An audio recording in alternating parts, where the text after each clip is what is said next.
Fala pessoal, tudo bem? Aqui quem fala é o professor de Física Davi. Para quem não me conhece, atualmente sou professor de Física no Colégio Savassi em BH.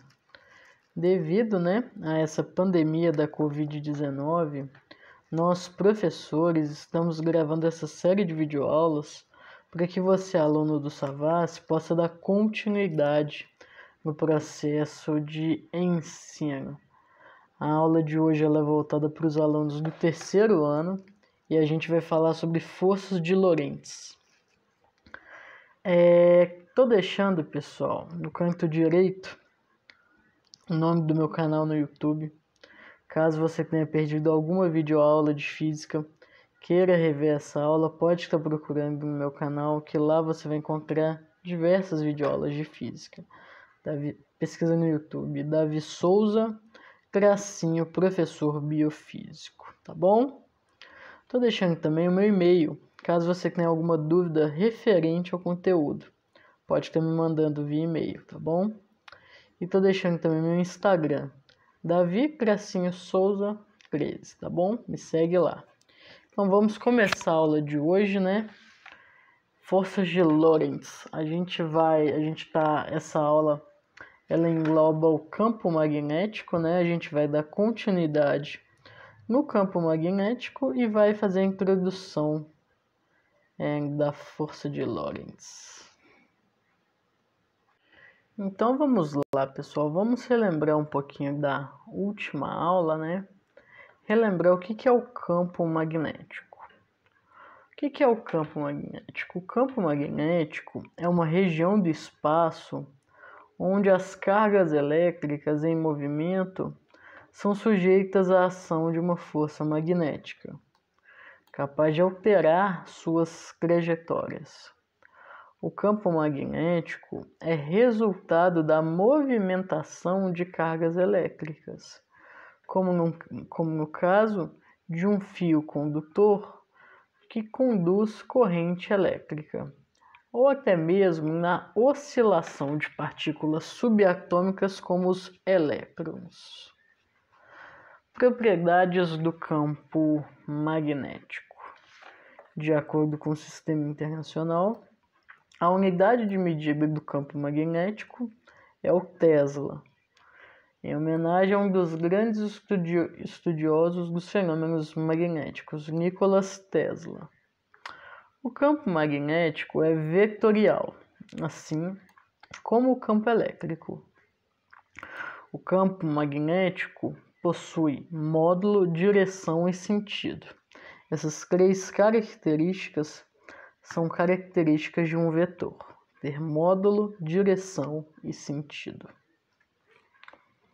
Esse tipo de campo pode ser produzido por ímãs naturais e artificiais, feitos com espiras condutoras e bobinas.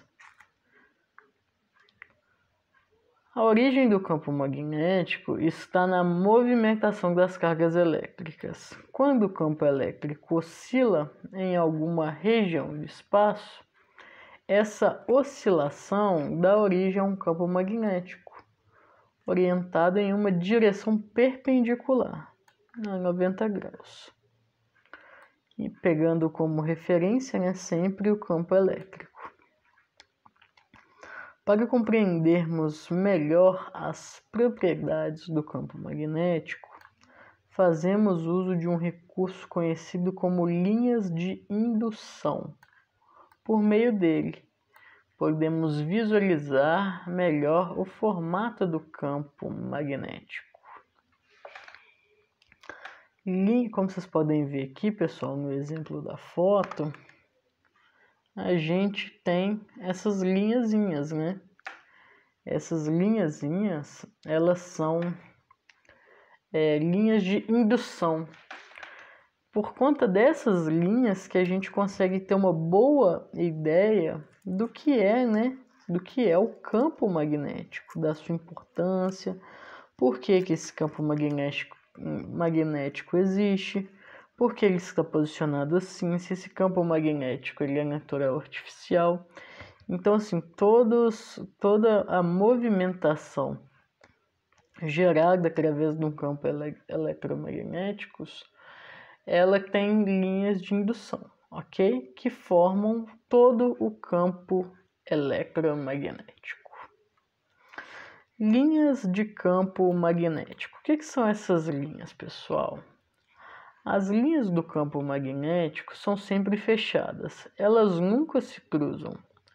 E quanto mais próximas estiverem, maior será a intensidade do campo magnético naquela região. Além disso, a região dos magnetos, de onde saem linhas de indução, é chamada de norte magnético.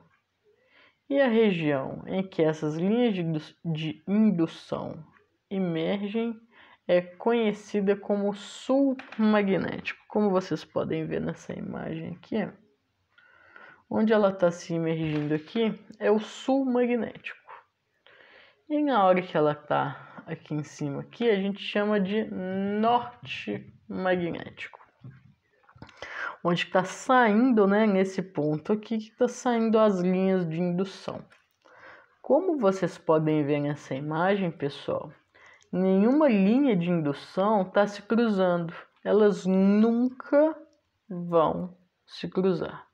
Então anota isso aí no seu caderno. As linhas do campo magnético são sempre fechadas.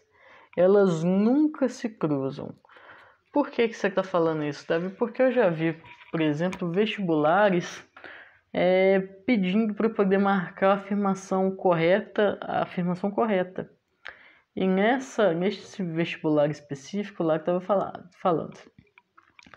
Linhas de campo magnético se cruzam, por isso que gera o campo magnético, alguma coisa assim. Tá errado. Linhas de campo magnético nunca se cruzam, nunca vão se cruzar em hipótese alguma, ok?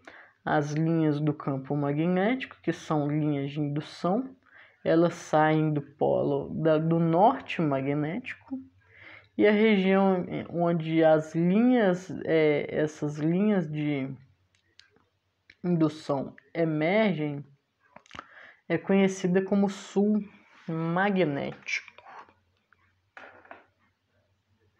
Até aqui tá tranquilo, pessoal? Tá ou não? Vamos sempre lembrar. Linha de campo magnético são sempre fechadas, nunca se cruzam. Indução, que é por onde sai, é no norte magnético, e por onde emerge no sul magnético. Essa definição aí, suave demais para vocês, né? Bem tranquilinho, né? Davi, essa daqui é suave. Então, beleza, vamos ver se é suave mesmo. Vocês são bons, então vocês pegam rápido. Vamos dar continuidade. Monopolos magnéticos. Vou tomar um cafezinho aqui. Deixa acordado. Monopolos magnéticos. Outra característica do campo magnético diz a respeito da não existência de monopolos magnéticos. Isto é, todo campo magnético apresenta um polo sul e um polo norte, diferentemente do campo elétrico, que permite a existência de cargas positivas e negativas, por exemplo.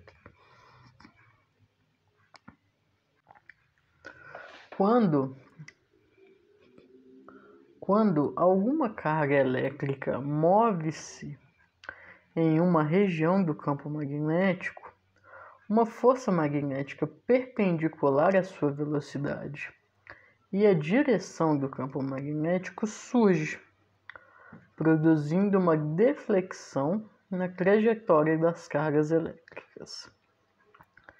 Esse fenômeno acontece frequentemente nos polos magnéticos da Terra, que apresentam maior campo magnético e por isso são capazes de defletir partículas carregadas provenientes do vento solar, dando origem às auroras polares.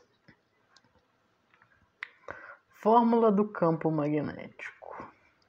A fórmula usada para o cálculo do campo magnético depende do formato do corpo que o produz. Os casos mais comuns são aqueles em que calculamos o campo magnético de fios e espiras. Como vocês podem ver aí, a gente vai calcular, nesse caso aqui, o campo magnético de fios, né? Seguindo a ilustração da imagem. Campo magnético de um fio condutor.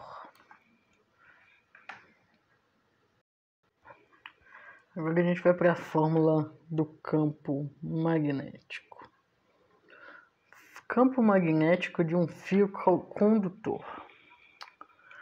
Para calcularmos a intensidade do campo magnético produzido por um fio condutor atravessando por uma corrente elétrica, utilizamos a fórmula a seguir. B é igual. O B, ele significa o campo magnético. Esse micro U é uma constante, né, que é a permeabilidade magnética do vácuo, ok? I vai ser a corrente elétrica, dada em ampere. D vai ser a distância. O D aqui, nesse caso aqui, ele tá aqui, ó. Nessa fórmula aqui, ó, vamos pegar aqui. Nessa fórmula aqui, 2 vezes π vezes D, ok? A equação, pessoal, ela é bem simples, né? Para poder calcular o campo magnético, a gente vai fazer constante versus intensidade dividido sobre 2π, 2 vezes π vezes a distância, ok? Bem tranquilo, pessoal. Quando vocês veem essas fórmulas maiores assim, vocês pegam e pensam assim, nossa, isso deve ser difícil pra caramba. E não, que nada, vocês já estão acostumados já a identificar os pontos de cada equação, trocar os seus valores e resolver as questões nisso. Daí vocês já estão fera demais, então conseguem tirar de letra isso aí. Ok? Então anotem aí a fórmula, tá? Aqui vocês podem, deixa eu pegar aqui minha caneta aqui. Puxar aqui, ó, aqui é um D. Um Dzinho, que é a distância, ok? A fórmula nos permite calcular a intensidade de um campo magnético gerado por um fio condutor em um ponto situado a uma distância d, com base nesse fio. Agora a gente vai falar um pouquinho sobre o campo magnético da Terra. O campo magnético da Terra tem origem na rotação do núcleo terrestre, que acontece com velocidade diferente da crosta do planeta. O núcleo terrestre é formado por uma grande quantidade de metais, que apresentam uma grande quantidade de cargas elétricas, e a movimentação dessas cargas que dá origem ao campo magnético. Então, quando essas cargas, né, que estão lá no núcleo do nosso planeta, que está lá quietinha e tal, quando elas se movimentam, essa movimentação que faz gerar os campos magnéticos da Terra, ok?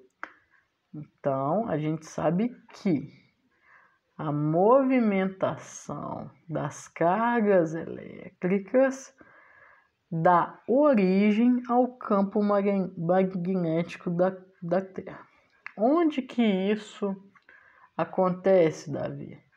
No núcleo terrestre. Lá no núcleo, bem no meizinho, tá lá acontecendo a movimentação dessas cargas e tá gerando, né, todo o campo magnético que a gente tem no nosso planeta. E aí você me pergunta, Davi, mas para que serve esses campos magnéticos? Para que a gente tem que estudar isso? Gente, o campo magnético, ele funciona como uma espécie de escudo para que os gases atmosféricos não se formem, não fosse ele, entendeu? A atmosfera terrestre seria varrida pela grande quantidade de partículas que é emitida pelo Sol a todo instante. O campo magnético ele desempenha um papel de grande importância nas navegações também, né? Porque quando a gente utiliza a bússola como instrumento de navegação ou GPS, a gente utiliza, né, esse campo magnético que vai apontar para o norte e para o sul para poder se localizar, entendeu? Além disso, tem muitos animais, pessoal, que são capazes de produzir rotas migratórias, que conseguem perceber quando está no verão, quando está no inverno, e fazem rotas migratórias porque eles têm a capacidade de perceber a orientação do campo magnético do nosso planeta. Ok? Campo magnético e campo elétrico. Os campos elétricos e magnéticos, deixa eu voltar aqui. Os campos, só voltando, né? Os campos elétricos e magnéticos estão relacionados, como mostrou o físico e matemático James Maxwell. Em 1864, Maxwell unificou os fenômenos elétricos e magnéticos, mostrando-se que a luz trata de uma onda e que era produzida pela oscilação de campo elétrico e magnético. De acordo com seus cálculos, Maxwell descobriu que a variação de um campo elétrico dava origem a um campo magnético, do mesmo modo que ele era capaz de produzir um campo elétrico dinâmico. Uma conclusão de Maxwell foi que, juntos, esses campos vetoriais davam origem às ondas eletromagnéticas, como a luz visível, ondas de rádio, raio-x e etc. Então vamos resolver aqui, né, pessoal? Um exercíciozinho bem de boa. Vou pegar aqui como exemplo a nossa fórmula e aí a gente vai fazer alguns exercícios juntos, tá bom? Então vamos lá. Então, pessoal, pegando como base, né, a equação, né, e o que foi explicado, a gente vai passar para a parte matemática agora, que é onde vocês conseguem desenvolver melhor, praticar, entendeu? E a partir daí, né, treinar para poder desenvolver essa habilidade, tá bom? Então vamos fazer esse exercício aqui juntinho, bem de boa, bem tranquilo, sem estresse, sem preocupação, tá? Vamos lá então. Vamos à pergunta. Um fio condutor transporta uma corrente elétrica de 0,5 amperes. Determine a intensidade do campo magnético produzido por este fio em unidade de UT, que é o micro T, né? Em um ponto que se encontra a 50 centímetros desse fio. Então vamos lá, a gente tem o dado aqui, né? Esse micro inicial, ele tem o seu valor. Anota aqui no caderno os dados e o seu valor, tá bom? Anota aí. Primeira coisa que a gente tem que fazer, pessoal, é montar a nossa fórmula na forma grossa, né? Igual eu gosto sempre que vocês façam, né? Montem a fórmula na sua forma grossa. A fórmula, na sua forma grossa, nesse caso aqui é desse jeito aqui, ó. B é igual a micro inicial vezes I, dividido por 2π, dividido pela distância. Aí tá em R, pode ser pegando como referência o raio, mas da forma que vocês acharem mais interessante, vocês podem estar colocando, tá bom? E o que a gente vai fazer agora, pessoal? A gente vai trocar os valores que a gente tem para poder resolver a questão, tá bom? O campo magnético, que é o Bzinho, me deu algum valor? Não, ele é o que eu quero descobrir. Então, o que eu sei? O que a questão me deu? A questão me deu o valor do dado, que é o micro inicial, né? Esse micro inicial vale 4π vezes 10 a menos 7 vezes 0,5. Tranquilo aqui, Davi. Tô suave aqui. E embaixo a gente tem o 2, que é fixo, vezes o π, vezes 0,5. Por que 0,5, Davi? Porque a questão aqui diz que esse ponto se encontra a 50 centímetros desse fio. Ah, Davi, então beleza. Em cima aqui tá falando do I. E esse aqui tá falando do D, né? É isso aí, garoto. Muito bem. Agora o que a gente vai fazer, pessoal? Muito simples. Vamos no tranquilão, na facilidade do nosso mundo. Então vamos lá. Tem esse 4 aqui, vezes 0,5. 4 vezes 0,5 eu vou ter 2. Suave. 2 vezes 0,5 vou ter 1. Então aqui, o que me sobrou na equação? Como resultado, eu tenho 2 vezes 10 a menos 7. Suave demais resolver, né, pessoal? Vocês falam assim, nossa, professor, é fácil mesmo, é fácil mesmo. Como vocês podem ver aqui, a gente tá com um númerozinho elevado, né? O que a gente tem que pensar aqui, pessoal? Eu cheguei nessa resposta. Se fosse uma resposta aberta, você poderia responder assim, assim ou da forma que está. São 3 respostas aceitáveis. Aí você pode colocar a menos 5, a menos 4. Tanto faz. Só que vamos às alternativas aqui que a questão nos deu. Ela nos deu a alternativa que equivale a 0, a alternativa A, que equivale a 20.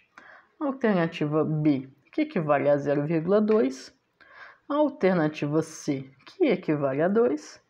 A alternativa 4D, que equivale a 4. E a alternativa E, que equivale a 2,5. Pensa comigo o seguinte. Todos os valores aqui são números inteiros. Os valores que eu digo, assim, as respostas. 20 é um valor inteiro, 2, 4 e 2,5. Só o 0,2 que é um resultado decimal. Então pensa comigo assim, Davi, papai, se aqui a gente tem um número elevado a menos 7, a menos 6, a menos 5, o que isso quer dizer, Davi? É que antes do lado esquerdo tem um zerinho. Então até às vezes sem cálculo você consegue matar a questão, porque às vezes a resposta está muito nítida na sua frente, ok? Então, pessoal, a gente vai fazer, né, as devidas transformações. Aqui como resultado a gente teve o 2 vezes 10 a menos 7. Vou jogar um zerinho, vou tirar, na verdade. Vou tirar um aqui, vai ficar 10 a menos 6. Vou jogar um zero para o outro lado. Aí a minha resposta bate. 0,2. O T, né? O T sobrou. vou fazer meu cálculo e resolver a questão. Nossa, Davi, é fácil assim? É fácil. Mas ali não tem que fazer mais nada, não é só isso? É só isso. Não complica, não dificulta. Pega a fórmula na sua parte grossa, troca os valores, multiplica quando precisar, divide no final tudo. Resolvido sua questão. Resolve ela com um tempo curto, precisa e com a ótima resposta. Ainda mais vocês que vão fazer o Enem esse ano, vocês precisam de ter esse time de questões assim que talvez vocês poderiam agarrar por não saber, mas tendo a maldade, conhecendo o exercício, você vai resolver rapidão. Vai ser aquela questão que você vai acertar, você vai dominar ela no peito, já vai levantar a cabeça, fazer o gol, correr para o abraço e para a próxima, porque dá moral, entendeu? Acertar esse tipo de questão no Enem, levanta sua moral para você concentrar, libera aquela dose de adrenalina, porque você vai falar assim, pô, eu vi essa aula aí com o Davi, hein? Vou pegar essa maldade igual ele me explicou, pum, resolvi questão rapidão, ganhei tempo, enchi de moral, subiu aquela adrenalina, já vou para a próxima questão, ou para uma questão que ficou atrasada, eu perdi tempo, resolvo ela e sapeco. É isso mesmo, mano. Fechou, mano? Suave? Beleza. Agora a gente vai falar sobre força de Lorentz, que é o foco principal da aula. E ela, basicamente, ela se diz através desses dois dedinhos, esses três dedinhos aqui, entendeu? Aqui vai ser a força, aqui vai ser o V e aqui vai ser o B. Então, como vocês podem ver aqui nessa equação aqui, ó, o F, o V e o B. Eliminei um, eliminei o outro, resolvi. Suave. Mas o que é isso, Davi? O que é essa mãozinha aí? É essa mãozinha que é o exercício. Então, foquem na mãozinha com 3 dedos. Vamos lá. Força magnética ou força de Lorentz é o resultado da interação entre dois corpos dotados de propriedades magnéticas, como ímãs ou cargas elétricas em movimento. No caso das cargas elétricas, a força magnética passa a existir quando uma partícula eletricamente carregada movimenta-se em uma região onde atua um campo magnético. Considerando que uma carga pontual, Qzão, com velocidade v, é lançada em uma região onde existe um campo magnético uniforme, B, passa a atuar sobre ela uma força magnética com a intensidade dada pela seguinte equação. F é igual a Qzão vezes V vezes B vezes o seno de θ. Θ é o ângulo entre os vetores de velocidade V e do campo magnético B. A direção do campo magnético é perpendicular ao plano que contém os vetores V e F. E o sentido é dado pela regra da mão direita. Aqui eu vou usar a esquerda para vocês poderem ter uma noção. Veja como o dedo médio aponta na direção do campo B. Imagina que aqui tem um campo B, correto? Meu dedão aqui, o dedo de xingar, está apontando na direção de um campo magnético B. E o indicador indica a direção da velocidade. A velocidade está indo para lá. Com que a carga se movimenta é o polegar, que aponta o sentido da força magnética. Para onde que a força magnética está apontando, Davi? Meu dedão, meu polegar, tá apontando para cima, né, Davi? Isso, para onde a força magnética vai. O movimento adquirido pela carga elétrica ao entrar em contato com o campo magnético depende do ângulo em que ela foi lançada. Quando a partícula lançada possui velocidade paralela, as linhas de indução do campo magnético e a força magnética é nula. Observe que nesse caso o ângulo θ é igual a 0 graus, ou θ é igual a 180 graus. A equação que utilizamos para calcular é a mesma que eu falei aí. Pessoal, entenda uma coisa, o seguinte. Vamos supor que esse copo aqui, ele é um campo magnético, correto? Aqui vocês estão vendo a parte externa desse campo magnético, de forma neutra. Se eu lançar um próton aqui, que vai ser essa zebrinha, ela vai chegar no campo magnético e a força desse campo magnético vai fazer com que ela se mova para cima, ok? Aqui coloquei um próton e ele subiu para cima. Ele não manteve, ele teve uma força que o mandou para cima. Já se isso aqui fosse um elétron, a partir do momento que eu passei aqui pelo campo magnético e esse campo magnético sentiu o elétron, ele vai fazer um caminho para baixo.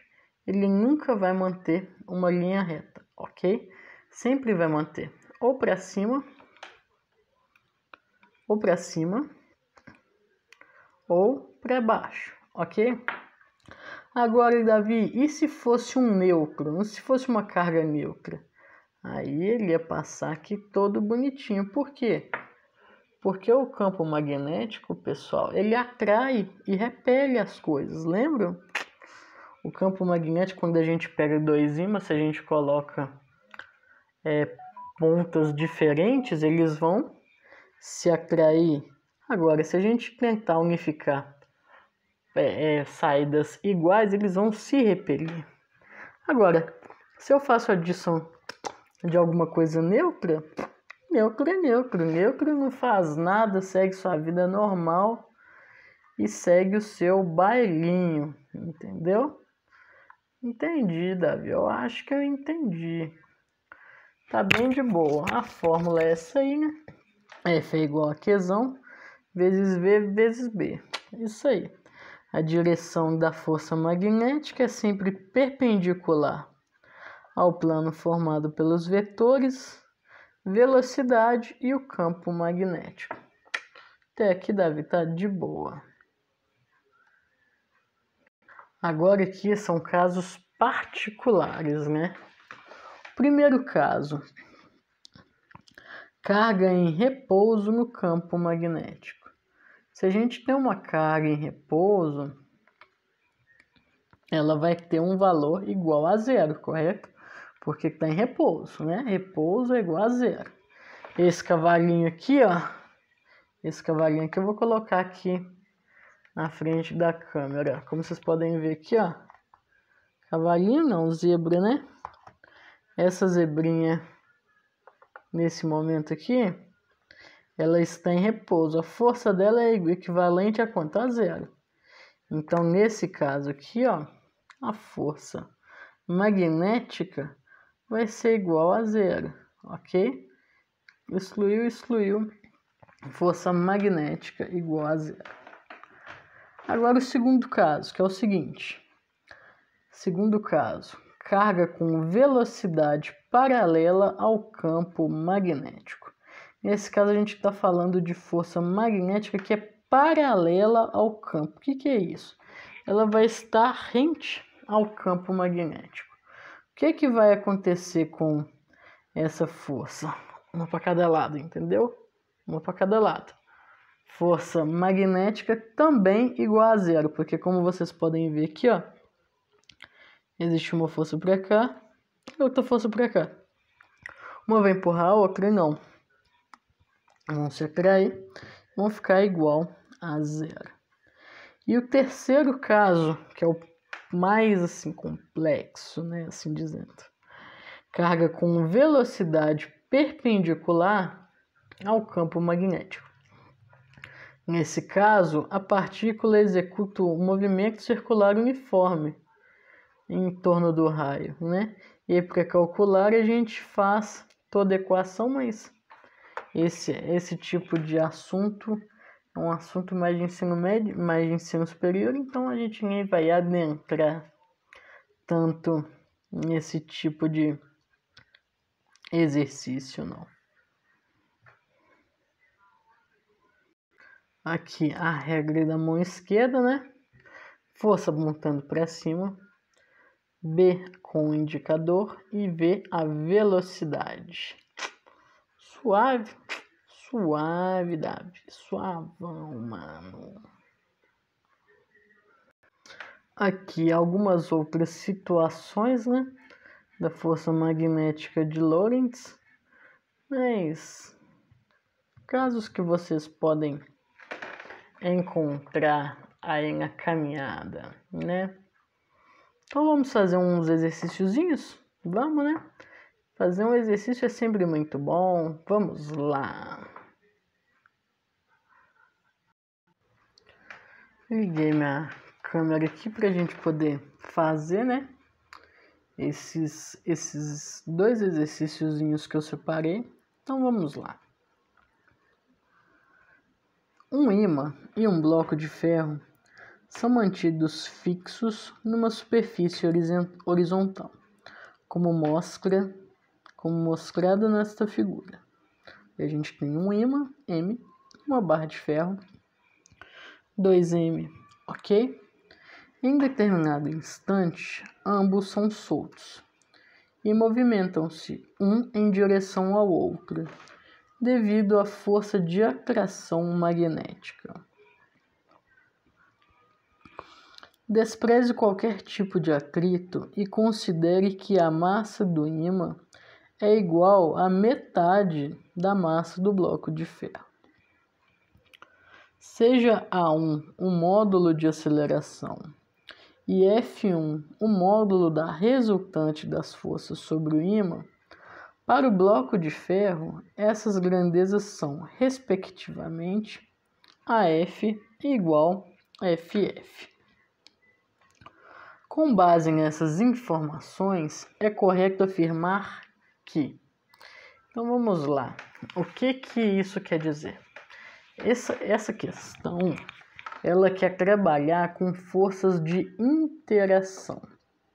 Como vocês podem ver aqui no exemplo, a massa, o M1, que é o ímã, ele tem a metade do tamanho do segundo M, do ferro, né?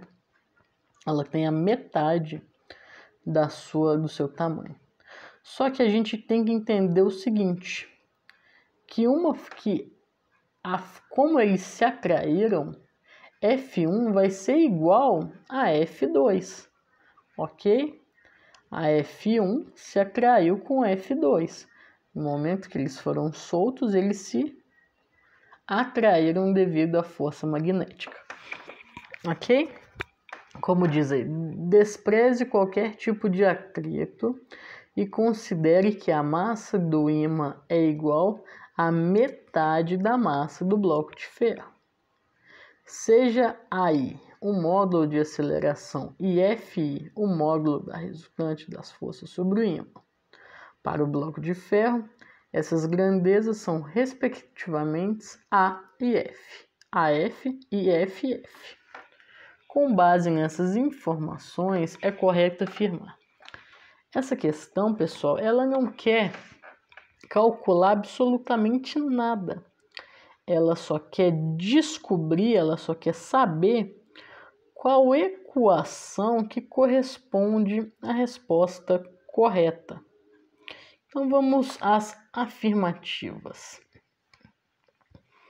A afirmativa A está dizendo que F1 é igual a FF. E A1 é igual a AF. Tá correto isso? Davi, deixa eu pensar. O ímã ele tem a metade do bloco. Então tá não, porque se o bloco tem o dobro de tamanho, então o ponto final do bloco vai ser 2AF, né? É mesmo, Davi. Um é 2, o outro é 1. Então quer dizer que é o dobro ou a metade. Entendi. Então a A não é, né? Não. A A não é. Então beleza, a gente vem aqui e risca a A da nossa alternativa. E a 2, pessoal? O que fala a 2? F1 é igual a F2. FF, desculpa. FI é igual a FF. Isso aí tá correto, né, Davi? Então, e a segunda parte, Davi? E aí, que é a parte inicial, é igual a 2AF. Opa, aqui tá correto. Por quê? Esse 2 aqui, ele representa a parte do bloco de 2M, entendeu? Seguindo a segunda questão, esse bloco de ferro vale 2. Esse aqui vale só F, e F, FI e FF. Suave. Já o ferro, ele vale AF2. Por quê? Porque ele é o dobro de tamanho. Então essa aqui tá correta, né, Davi? Essa aqui tá correta. E agora vamos para o segundo, pessoal. FI é igual a 2FF. Opa, já vimos aí que tá errado. O ímã não tem 2. O ímã, ele é 1 e tem só, ele é único, ele só tem um tamanho, que é a metade do segundo momento. Então, a gente também já ignora ela porque está errada. E a D, pessoal, por que a D está errada? Mesma coisa, mesma ideia. Está falando que o ímã que tem 2 metros e está errado. Essa alternativa aqui também está errado. O 2 metros aqui, ele representa AF para o bloco de ferro. Então, suave, né, Davi? Risquei essa, tenho como verdadeira a alternativa B. Suave, né, Davi? Não tive nem que calcular, é só prestar atenção. No que o enunciado vai estar pedindo para você fazer. Isso aí, tranquilo, né? Agora, eu não vou deixar vocês à toa, né? Eu vou dar um para-casazinho de interpretação para que vocês possam treinar um pouquinho também e ficar cada vez mais fera nesse conteúdo. Então eu vou deixar esse exercício como para-casa para que vocês possam resolver com as próprias pernas e vocês me enviem, tá? Para eu poder estar corrigindo. Então vamos ao enunciado. A figura representa os polos de um ímã e um feixe de elétrons penetrando no campo magnético desse ímã com velocidade v, perpendicularmente ao plano de papel. O feixe de elétrons desloca-se segundo a orientação dada pela seta. Por qual seta que esse feixe vai estar se deslocando? Muito simples, né, gente? É só da gente bater o olho aí a gente já vê. Mas vou deixar como para casa para que vocês possam resolver, tá bom? Então é isso, pessoal. A aula de hoje ela tá ficando por aqui. Espero que vocês tenham entendido, né, as duas definições que a gente apresentou na aula de hoje, tá bom? Caso vocês tenham alguma dúvida, pode estar me mandando por e-mail que vai ser um prazer estar respondendo as dúvidas. A aula de hoje fica por aqui. Um forte abraço, fiquem com Deus e até a próxima. Tchauzinho. Bye, bye.